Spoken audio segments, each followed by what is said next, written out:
நாத்து அடுத்த வாரம் உனக்கு பிறந்த நாள் வருதுல்ல, அதனால உனக்கு ஒரு டாப்ஸ் எடுத்தேன் 500 ரூபாய்க்கு.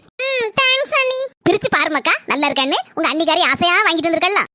ஆமா பெரிய 500 ரூபாய்க்கு டாப்ஸ் எடுத்துட்டு வந்துட்டாவா. 500 ரூபாய்க்கு இதே இது அண்ணன் எடுத்து கொடுத்திருந்தா 2000 3000 எடுத்து தந்திருப்பான்.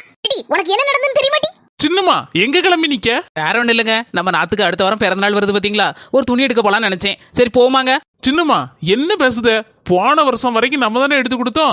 இந்த வருஷம் அவளுக்கு கல்யாணம் முடிஞ்சாச்சு, இனி அவன் மாப்பிள்ளை எடுத்து கொடுப்பாரு. அதுவும் இல்லாம எங்கையில இன்னைக்கு துட்டு வேற இல்ல பத்துக்க. சரி பரவாயில்லங்க, என்கிட்ட ஒரு 500 ரூபாய் இருக்கு, நான் அதுல ஒரு டாப்ஸ் எடுத்து கொடுக்கேன். அப்படியாம நடந்துச்சு? ஆமா பின்ன உங்க அண்ணன் இப்படி சொன்னா உடனே உங்க அண்ணி மனசு கேட்காம அந்த கையில வச்சிருந்த 500 ரூபாயும் துட்டையும் கொண்டு போய் ஒரு டாப்ஸ் எடுத்து வந்திருக்கல. அப்ப அத நினைச்சு நீ சந்தோஷப்படு. ஓய பெருசா நினைக்காத டி, அவ மனசு பெருசா நினை. உங்க அண்ணன் கூட பிறந்தவன், ஆனா அவ அடுத்த வீட்ல இருந்து வந்தவதான். நமக்கு செய்யணும்னு அவளுக்கு அவசியம் ஒண்ணு கிடையாது. அவ உன் மேல எவ்வளவு பாசம் வச்சிருந்தா இதெல்லாம் எடுத்து வந்திருப்பா. அன்புதான் பெருசு தவிர துட்டு பெருசு இல்ல.